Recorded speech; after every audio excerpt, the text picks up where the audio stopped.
2025 was a disgusting, disastrous, disturbing, dreadful, deplorable, despicable, disingenuous, duplicitous, dilapidated, detestable sequence of 365 consecutive days. I started it while crying to a Jimmy Eat World song in the living room of my house, thinking about how my girlfriend at the time deserved so much better than me, and ended it by taking a very ill-timed bathroom break at 11:59 p.m. on a date. Some things never change. It's about 2 weeks into 2026 as I write and speak this, and I'm faced with a dilemma. I could capitalize on the music community trend of recounting your personal albums of the year, but it'll be like 3 weeks after the peak of the hype by the time this gets published, so why bother? But also, it's a list. And lists are the beautiful, sagging, lowest-hanging fruit of online engagement. Also, when else am I going to do this? When I'm 30? I'm not making it to 30. My favorite snack is cherry aspartame cough drops. I'm pretty sure I heard each one of those increases your chance of spontaneous combustion by 0.8%. Or at least that's what my cat told me in a dream I had last night. So today, with my newfound appreciation for living in the present, I'd like to detail my appreciation for my top 10 albums of 2025. With that said, I would like to usher a disclaimer. I live under a rock. Many rocks, actually. Full-on boulders, dude. Whatever new music is making the rounds, most of the time I'll have no idea that it even exists. Tom York dropped? I wouldn't know. And who the f*** is Geese? My brain is perpetually trapped in the dusty, glittery, eyeshadow-splattered crevices of the mid to late 2000s. Most music news comes from my Rate Your Music feed, which is filled almost exclusively with a bunch of post-hardcore bands that went on definite hiatus 15 to 20 years ago, and have only recently come back to nostalgia bait a bunch of Zoomers who just decided to think that humanity's peak happened to correlate with that of MySpace. So please, for the love of God, do not think that I am trying to sweep all the music I haven't heard under the rug. These are just the releases that happen to show up on my radar and arouse my temporal lobe in the most pleasurable way. Without further ado, here are my favorite musical releases of 2025.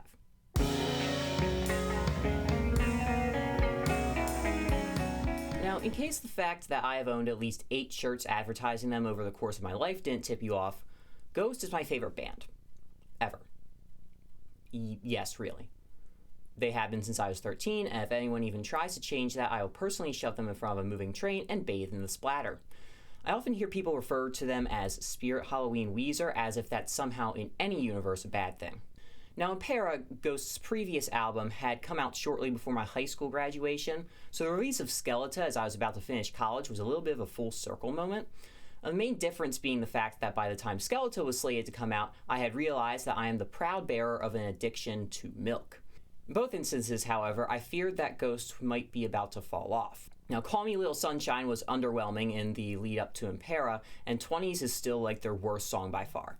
As for Skeleton, Satanized and Peacefield didn't really grab me when I first heard them, and so for weeks leading up to Skeleton's release, I bit my nails, realized that they were polished, shrugged, and continued to bite. Finally, the album dropped, and guess what, motherfuckers? Ghost never falls off. Ghost is immortal, Tobias Forge is a god among men, and Ghost takes the bodies of all who stand in its path, burns them alive, and snorts the ashes! So, on Skeleton, Ghost continues to pursue the 80s AOR worship of Impera, this time with a bit less Def Leppard and a bit more Skid Row. Now, hair metal and its neighbors in the 80s hard rock umbrella may be the hardest genre to pull off in a way that doesn't make you look like you kiss a framed picture of Ronald Reagan before bed every night, which makes it all the more impressive that Ghost actually manages to do this. Now, they take the formula of 80s radio rock, infuse it with some spooky vibes, and make it sound fresh. Now, remember what I said about Peacefield and Satanized earlier? Wipe all of that from your memory because they both bang like a pair of unsterilized hamsters. Peacefield has this very staccato chorus that I thought was a little bit weird at first, but after careful review, I realized that it's actually really catchy and fits right at home in the middle of a hockey stadium. I say that because when the song hit for me for the first time, I was standing in the middle of a hockey stadium. You see, I was lucky enough to see Ghost on the Skeleton tour, and hearing many of these songs live helped me see just how anthemic they are. Satanized blends this really big melodic chorus with a few more downbeat chugging segments that are perfect for crowd chanting. And chant we did. Probably.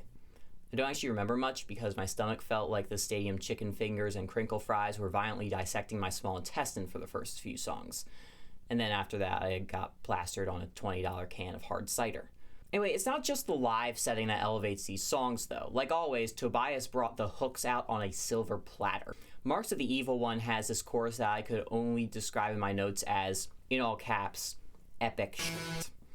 I especially love the little parts and how Tobias hits those long high notes. Now, Umbra has this synthwave intro that gives off Stranger Things theme song vibes, and the rest of the song features this organ that kind of sounds like an 8-year-old with a Red Bull got their hands on it, but in a good way. Lacrima is definitely my favorite one, though, with those prominent synth plucks in the chorus and some like really cool bass licks too. And sure, Massilia Amori is like honestly really stupid. I don't need another 80s glam metal song about facial insemination. I already have 8 of those planned for my next album. Overall, my one main criticism with this album is that the guitars are a little bit too quiet and clean. I know this is supposed to be a very polished album, but if you want the riffs to hit hard, I need them to sound like I'm getting a root canal in my eardrum. That said, the solo guitar tones are fantastic. No notes. When they get doubled up with the keyboards or playing the same melody an octave apart, it sounds like Satan just came up from hell to passionately make out with me. The album is definitely more consistent than Impera, but the highs aren't as high and the lows aren't nearly as horrifying. 8 out of 10. When Ghost comes back in 3 to 4 years, I hope I'll be going through another major transitional stage in my life. Like a second divorce.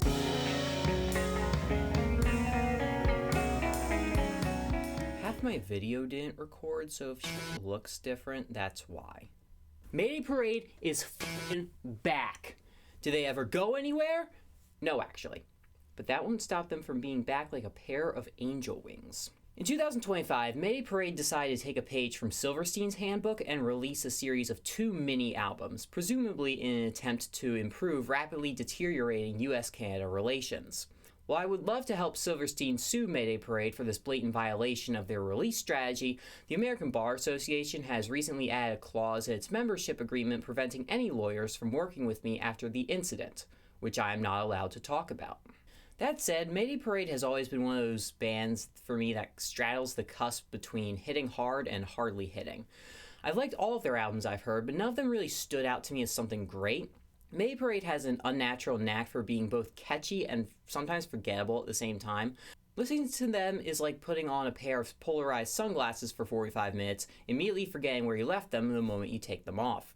But that just means you get a welcome surprise whenever you find them in the pantry next to the Windex for some reason. However, Mayday Parade also has occasional glimpses of genuine greatness that shine through and make me wonder why I ever took these sunglasses off in the first place.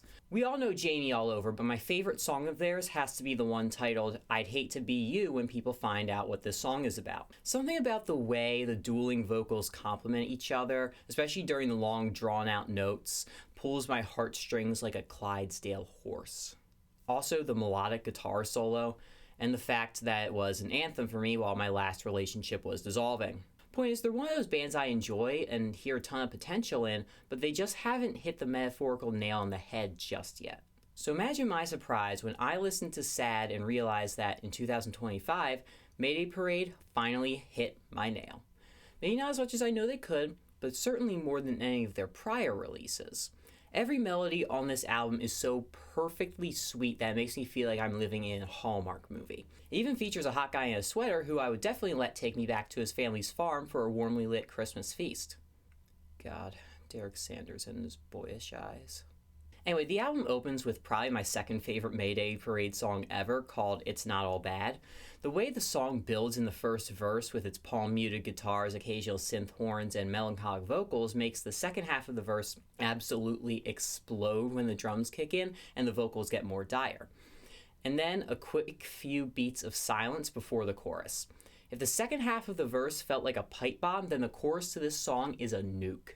Throughout the song, they swap between louder and quieter moments that showcase an expert understanding of song dynamics, and everything comes together like a really melodramatic bouquet of flowers.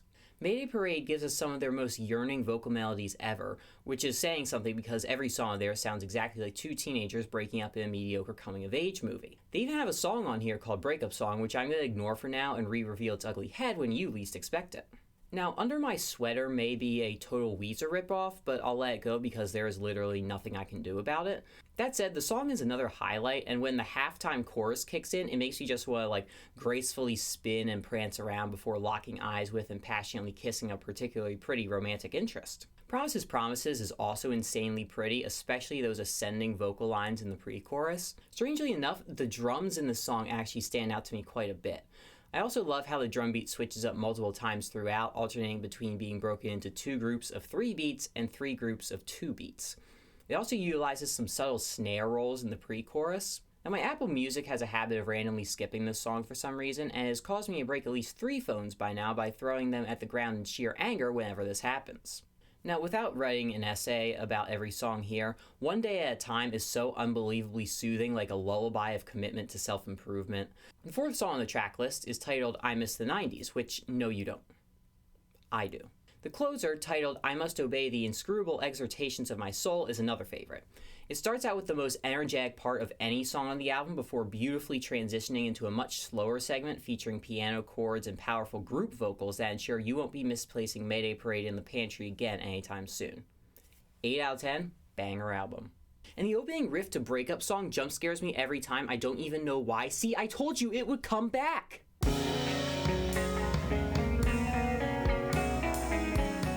So it's not easy to talk about Anthony Green without letting my intense parasocial relationship with him get in the way, so I'm going to give up trying because I am a coward.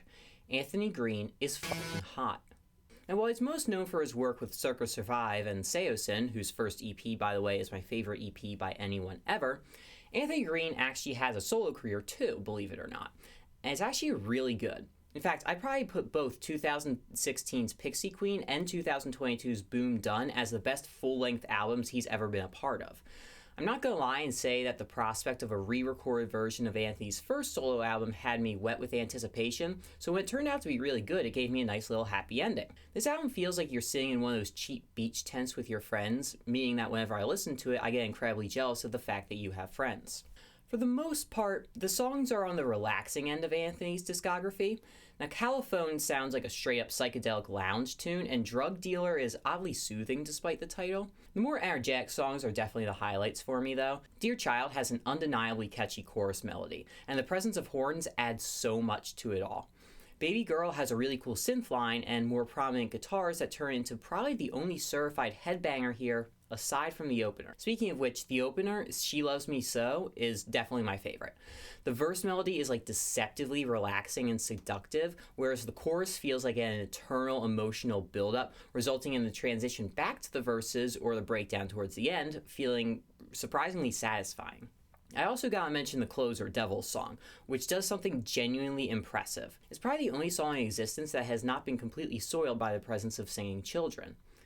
It actually works here. I don't know why, but I'm fine with it, which is more than I can say about my cousin's last birthday party. I show up to have an innocent game of beer pong with my uncles, and I'm bombarded by the auditory stench of young human offspring's attempts at group harmony. It's f***ing disgusting. Overall, I actually liked the So Long Avalon recordings better than the originals, which is probably due in large part to the denser, more layered production style. See, when I listen to music, I don't like when it sounds like some dude just whining to me. I like when it sounds like some dude whining to me, except I'm inside their mouth. So Long Avalon definitely put me in its mouth, but it took a while before I was thoroughly chewed and swallowed.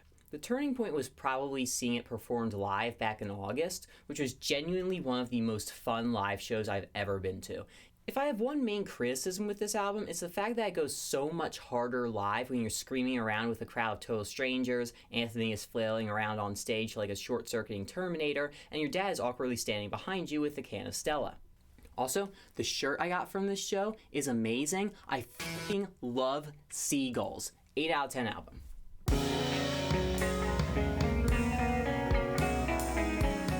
When I heard Act 2 by The Deer Hunter for the first time, I honestly knew I was hearing something special. Then after squirming my way through the rest of their discography over the next 6 months, deliberately taking my time so as to let every album sink in and saturate my brain holes, I finished just in time for their newest release, the North American EP. Now I know that trying to compare EPs to albums isn't fair because their runtimes are often so drastically different, unless your car seat headrest, in which case I can go f*** myself. That said, I'm the one making all this, so if you have a problem, then you go and make your own video about my top 10 releases of 2025. The Deer Hunter has become one of my favorite bands of all time over the past year, so another EP by them was basically predetermined to be a slam dunk. Instead, I was met with a triple and 2 stolen bases. This may honestly be my least favorite Deer Hunter release, aside from 2 or 3 of the individual color EPs, Looking at You Red, but that's not meant to be any kind of dissification on my part. This is still a beautiful collection of psychedelic indie rock along the lines of 2020's Honorary Astronaut EP, but a bit less spacey and a bit more nocturnal, if that makes sense. Also, the song titles are just straight baller. So we start out with Magic Beans, right? Where Casey absolutely murders the vocals, even more than usual. He absolutely lets loose during the end, sounding soulful and almost giving off some gospel choir vibes. Four Amigos is probably my favorite though, with some nice wah effects on the guitars, cool synth bells in the verses, and a driving beat that gives the song a more energetic quality than any other song on the EP. Slammin' Salmon stays very downbeat for most of its duration until the incredibly funky breakdown at the end where the guitar and horns get the chance to shine for a bit. Classic rock has some cool tempo changes and a catchy riff, and Burr Tokyo ends the EP with its peaceful, nostalgic atmosphere thanks in large part to the psychedelic effects and synths found in it. The synth work shines a lot on this EP and helps make it so unique in the already diverse Deer Hunter catalog. I don't really have much else to say about this aside from the fact that, like every other Deer Hunter release, if it was a real person, I'd let it hit. 8 out of 10.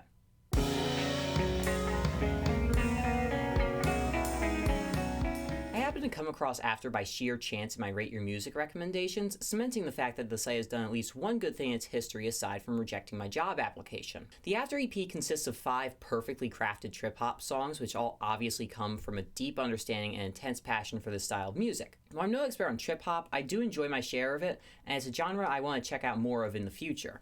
So this 16-minute EP was a pretty low-risk listen for me. Both the dreamy yet digital production and the reserved yet stunning vocals stand out on every single song here. 300 Dreams is incredibly catchy and their most popular song, but I don't think it has anything that the other tracks here lack.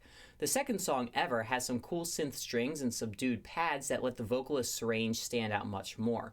Like It might actually be my favorite though, presenting me with the rare kick drum of emotional fulfillment, as well as beautiful piano and rhythm guitar. And I also completely adore the little vocalizations in the chorus. Obvious is more rock-based with more prominent guitars and a genuinely explosive chorus that ends with everything going silent except for the vocals saying, "Don't you think it's kinda obvious?" I have no clue what they're saying in the rest of the song and therefore don't feel comfortable taking a hard stance on that question, but the song bangs hard. Nothing More ends the album with some incredibly dense production, and I'd also like to take a moment to mention the drum sounds on this EP. They're big and powerful when they need to be, but can also be small and take a background role without losing their forcefulness. With all that said, what about the After EP 2, which also dropped later in 2025 and is allegedly even better? I still haven't actually heard it. See, whenever I sit down and think to myself, I should probably listen to that second After EP, shouldn't I? The Basement Crabs show up again. 8 out of 10.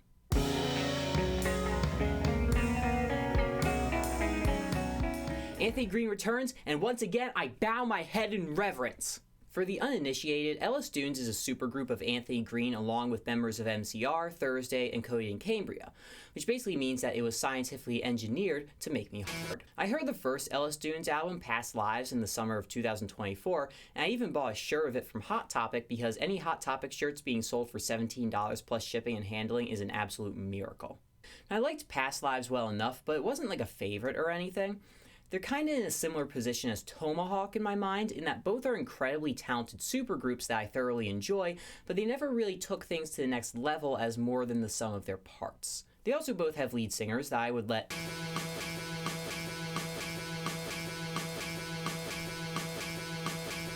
to me.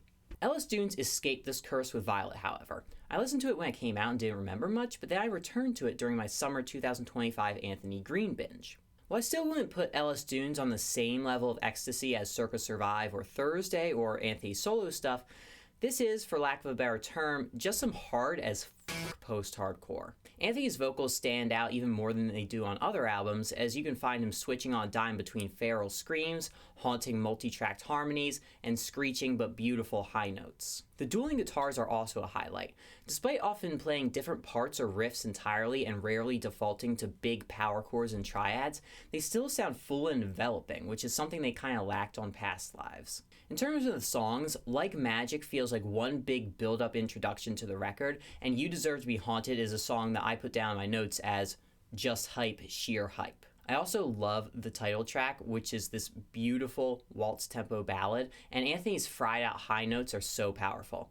I ended up finding myself listening to this album repeatedly because I just had to for some reason. Like I was being gravitationally pulled to it. Because of that, it wound up gracing my eardrums every day or two for a few weeks as I made literal propaganda for an online magazine. I'm not kidding. Couldn't have asked for a better soundtrack though. 8 out of 10.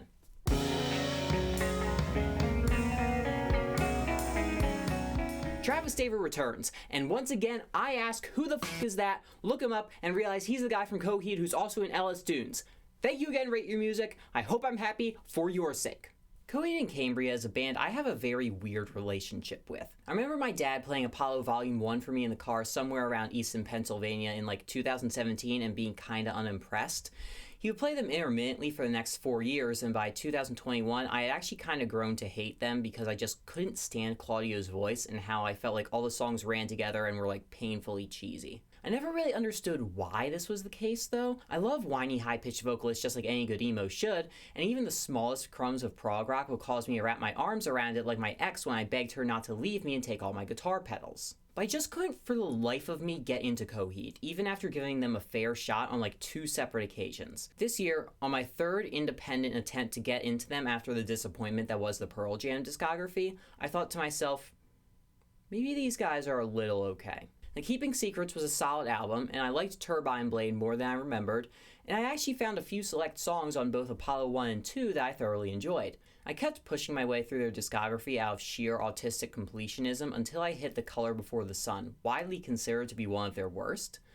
But I found myself thinking, this isn't bad actually. Then I went back to Keeping Secrets.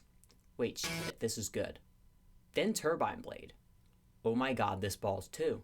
Then I went on to Vaxis 1, which is an 80-minute album featuring a track list made up mostly of my least favorite type of Coheed songs, ballads. And by some miracle of God, it was really good. So then, after years of incredibly tense foreplay, I found myself deep in the Coheed fandom.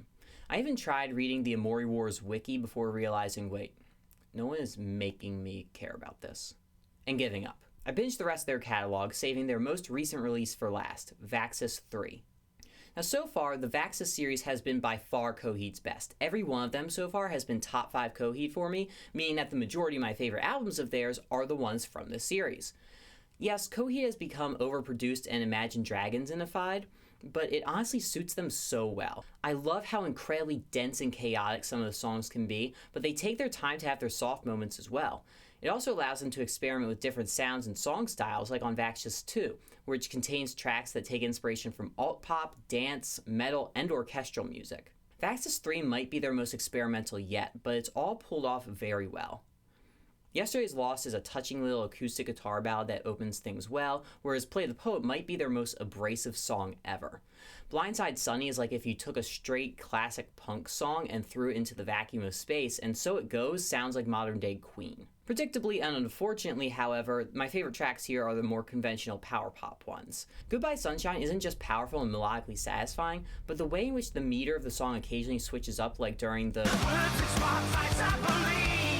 part, takes it to another level. Searching for Tomorrow is also one of the catchiest songs here, which is saying something because I think, honestly, I've had every song from this album stuck in my head at least once. The title track has one of the stupidest song names in a discography full of complete brain deadery when it comes to song titles, and the song itself is way more confident in itself than it has any right to be, but actually manages to pull it off. The fact that Coheed prevented this from becoming too cheesy is actually pretty impressive. Corner My Confidence is also a really pretty ballad with beautiful harmonies and acoustic guitars that will certainly be making the set list of the wedding that I will never have. My favorite song, however, is Someone Who Can. The moment I heard the beat kick in for the first time, I knew this was about to grind my gears like Charlie Chaplin in modern times. The guitar solo tone makes my ears absolutely rabid, and the little synth embellishment at the end of the bridge gives them the vaccine. Also, the line in the chorus, "I just want to be someone who can," is stupidly relevant to me, and I can't fucking believe Coheed lyrics are resonating with me. Oh my god, what have I become? Some of the last 8 songs or so run together a little bit, but none of them are bad by any means, and like I said, I find hooks from these songs popping into my head constantly. Overall, Vax's 3 is fantastic and makes me glad that I gave Coheed their 5th or 6th cumulative chance to win me over. Now, if only that hot guy at Barnes & Noble would give me that. 8 out of 10.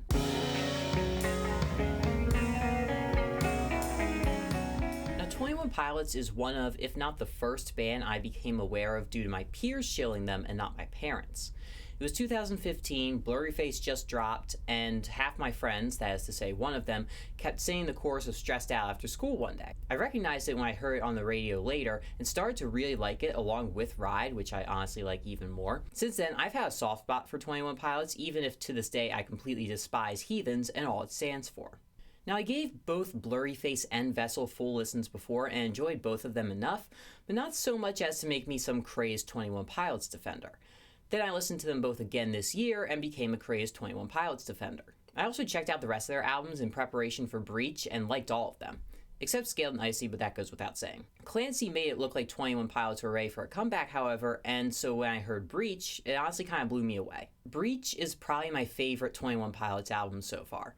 It's certainly their most consistent, with no songs that are blatantly weaker or subpar when compared to the rest. That said, these songs are not my children, I have favorites. City Walls is a perfect opener. I absolutely love the fuzzy bass and how it shares center stage with the reverb vocals in the intro. The chorus of the song is incredibly dreamy, and the build-up in the bridge that leads into the outro is incredibly powerful thanks both to the production and Tyler's vocals. Raw Fear has this stupidly natural, satisfying melody in the chorus that I find worming its way into my head more than any other song here. It's not a particularly emotionally powerful song, but it's earnest and almost a little tongue-in-cheek with its melodrama. Drum Show is another highlight, with some more subdued vocals in the chorus juxtaposing the pounding drums. Downstairs is underrated as actual shit, and I love how the instrumentals in the chorus alternate between a wall of sound and isolated drums. Speaking of which, the drum sounds across this album are really good, but they especially shine here with the explosive snare and the hissing cymbals. My favorite song, however, is probably The Contract. The song is strangely hyper, and the auto-tune effect in the chorus hook is honestly so cool and takes it to another level. Now yes, all of those tracks were on the first half of the album, but the rest is still pretty great. It's like comparing a solid gold ingot to a solid gold turd. I'll take the ingot just because it's probably easier to explain to other people why it's valuable. Robot Voices and Days Lie Dormant bring some post-punk energy to the album, while Cottonwood is just this really pretty, dreamy ballad. Tally is fantastic, and I love the synth arpeggios that show up when the chorus drops. It also plays in my head constantly, but for a reason only I understand that will not be breaching the containment of my lips right now. See what I did there? 8 out of 10.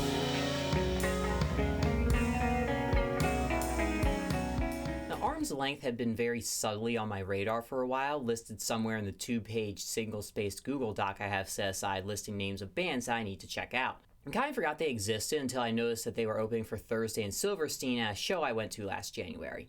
They were actually really good and made me think, oh yeah, I do need to check these guys out, huh? I then proceeded to completely forget to check these guys out until a Bumble match told me to in May. This all goes to say that if you want me to check out a band, be hot. That said, Arm's Length grew on me quite a bit over the following months. While I do really like their first album, their newest album, There's a Whole World Out There, floats my boat so well that it's now legally classified as an unregistered aircraft. Arm's Length has the science of quiet, loud dynamics down to a lowercase t, and I specify lowercase t because the existence of this album makes me believe in God. There's a Whole World distinguishes itself from its predecessor by taking a bit more inspiration from folk. Now, I would like to warn everyone watching that folk can take one of two paths for me. On one side is Nick Drake and early Mountain Goats, which... No. On the other side is AJJ, Gigi Perez, and like a dozen REM songs that make me jump out of my chair and clap uncontrollably. That said, Arm's Length is very tasteful with the folk influence they use here. There's a song or two that uses beats akin to those found in a lot of folk punk. The Wound uses some slide guitar as well, and the way the solo bends a lot of its notes gives off a similar vibe. They also use the banjo on a few of the songs, which is probably the least emo instrument I could ever think of. Despite that, they always use it in a way that feels natural and intentional rather than arbitrary and gimmicky, since it's normally given a background or supporting role compared to the other instruments. Now, this doesn't mean that Arm's Length doesn't know how to make like a pair of square pants and rip, because they do. The opener has this pretty little guitar intro before launching into a build-up section with pounding drums and powerful vocals. Haley takes some more notes from pop punk, predictably and unfortunately making it one of my favorite songs here. That said, I absolutely love how they slow the tempo during the chorus so that the guitar chords hit harder. You Ominously End is similar in this regard, but this song's screamy breakdown before the final chorus distinguishes it from Haley's more melodic bridge. The dynamics in play all across this album couldn't be done without the amazing drum work, though. Funny Face has some really cool fills in the verses, and the drums really help bring all the tempo changes together in that song and sound natural. They also stand out on Morning Person, which has an amazing snare sound that makes me want to passionately make out with the drum technician. Now, the first thing that anyone will learn after meeting me for the first time is that I don't actually listen to song lyrics very intently most of the time. That is the first thing they learn about me after learning that I once fell into a toilet at age 15. Anyway, this album is one of those rare exceptions to my lyrics are just poetry for people who didn't like their English teacher stick. The lyrics to this album sound like if someone opened my skull like a pumpkin, scooped out my brain, shook it around a bit, and laid it on the table to dissect it thoroughly. Now, I don't want to start going on a tangent about how I hate myself, at least not without dousing it in enough sarcasm that you can't tell where the self-deprecation ends and the self-immolation begins. However, I do need to emphasize the fact that there are more lyrics in here that I can apply directly to something that runs through my brain constantly than almost any other album I know. Not just that, but their jaded and occasionally sarcastic phrasing often makes it sound like a thought that came directly from my head. The song that embodies this the best is also my favorite track here. In fact, it might be my favorite song at all released in 2025. This song is called The Weight, and it's about exactly what it says. It highlights how depression and self-hatred can manifest itself through an eating disorder and the desire to shrink into nothingness. The lyrics to this song run through my head basically every time I decide to substitute breakfast for a piece of gum and a zero sugar knockoff Gatorade. Also, the secondary chorus or whatever where he yells, "In the water, is actually such a euphoric moment for me, and it's really hard for me to get through a song without crying like I just got a B+ on a math test. I was not a strong child. 9 out of 10. Now, because everyone else does this and I feel completely suffocated by the fat peer pressure, here are some honorable mentions before the reveal of my top. Sweet by Mayday Parade. I told you they were back. They're double back. They're backer than a backpack on back orders at Back and Body Works. Sad is better, though. String Theory by Trash. It's just some killer Midwest emo in the vein of a more melodic Glockamora or Free Throw, but better than the latter. Unfortunately, it comes about 10 years too late for the emo revival and 10 years too early for the emo revival, so no one but me gives a shit. Cut, Turn, Fade Back by Hail the Sun. Hail the Sun continues their hot streak of being the most 8 out of 10 band in existence. If these guys ever put out something more or less than a solid 80%, I think I would eat my own pants. The old sweatpants in my dresser, not the cargos. Antebloom by Silverstein. You know, I take back everything I said about Hail the Sun and apply it to Silverstein. Although Discovering the Waterfront and any of their albums from 2013 and 2017 have gotten pretty close to a 9. Okay, enough edging.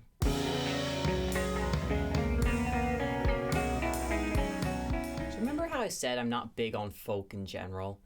Gigi Perez takes that generalization and beats it into a bloody pulp so much that I almost feel bad for it. As someone who wasn't aware of Sailor Song's popularity on TikTok, I had no idea who Gigi Perez was until she was shown to me by a friend. I may have had a thing for this friend as well. In keeping with the lessons we learned with Arm's Length, if you want me to listen to an artist, be hot. Now, if you told me back in April that my album of the year would be primarily driven by the acoustic guitar, I would hit you with a half-empty reusable water bottle. If you told me back in April that my album of the year would feature super wet reverb production and a unique androgynous sounding vocalist, I would tell you that checks out, actually. The first Gigi Perez song I ever heard is also my favorite, Please Be Rude. It honestly grabbed me right from the first listen, enough to know I needed to check out more. It has one of those folky upbeat tempos, and the vocals are perfectly layered and harmonized. They're longing and soothing without losing any emotion in the delivery. And I liked the song so much counterintuitively that I got scared that the rest of the album wouldn't be nearly as good. I was then simultaneously told by this release, as well as by my own brain, to go fuck myself. At the Beach in Every Life is my favorite album of its kind. That is to say, it wins by default by being the only thing I know that sounds like it. The closest comparison I have to something I'm actually familiar with is Animal Collective, but they give me intense PTSD. Gigi Perez is much more accessible though. No 12-minute songs of the same 2 chords here. Most tracks got verses and choruses to keep you engaged, but also enough interludes and variations to prevent complete sanitation. Speaking of sanitation, I've heard people compare the production of this album to a bathtub, which they also swear is a bad thing somehow. The amount of reverb, reverse sound effects, and layering it does cause everything to sound very murky, but never in an unpleasant or raw way. It's dense and a little unclear, but not to the point where anything is hard to hear or loses any of its punch. Again, the closest comparison I have to this production is maybe Christmas Island by AJJ, but even that is a stretch. Like I've said, my knowledge on the indie folk is basically 3 bands, which really makes this album special because of how much it resonates with me. Now, Sailor Song is one of those songs that I wholeheartedly believe deserves to be a hit, like Losing My Religion or Party Rock Anthem. The vocalizations she does in the intro are beautiful and contains another melody that flows so naturally that it makes you wonder how no one has ever come up with it before. Sleeping has some more lovely multi-track backing vocals, and Sugar Water switches things up a bit with the addition of piano and some more prominent synths. The synths also shine in Crown, which has this amazing string swell doused in reversed effects that acts as a hook in itself along with Gigi's chorus. Now, Fable's chorus sounds absolutely massive when it drops, and it just continues to grow as the song progresses. The title track wraps everything up with the most perfect bittersweet melody. It doesn't really stand out from the other tracks for something unique it does with the instrumentals or vocals, but just for having another distinct, memorable melody. While this album does change things up plenty, it's also the fact that these songs would still be good stripped of all the production quality that demonstrates just how strong it really is. Now, that's not to say the album ever sounds samey, because it doesn't. Chemistry is f***ing insane, adding drums with a little bit of a post-punk groove to them. The ending also turns into a complete wall of sound, which, if you know me, you know is a surefire way to get me to let you get away with puppy murder. Also, there's Twister, by far the weirdest and most divisive track here. Unsurprisingly, it's also one of my favorites. It turns the digital elements up to 11 and has some beautiful vocal melodies once again, and the way her voice is drastically auto-tuned in the chorus works so well. It almost sounds like what happens when you try to talk underwater, and I love it. And the title track are all so unbelievably cute, and most songs have at least a few lines that are just really sweet, like "Normalcy is boring." I mean, that line in particular is incredibly reassuring to me because it almost causes me to believe that being a total freak is a good thing. At the Beach in Every Life is one of the biggest pleasant surprises I've ever found in music. I hear so much talent on this album, but so much potential at the same time. Gigi Perez has the formula down perfectly, but she's also obviously willing to experiment and branch out, which makes me really excited to see what she does next, even if she's not some dude in their 40s who used to be in a Jersey emo band 20 years ago. And that is an accomplishment. Oh, and I also, dropped an album in 2025, if you care. I just bring it up here and now because it didn't make my list. Still gonna plug it like a wine cork, though. Or like my...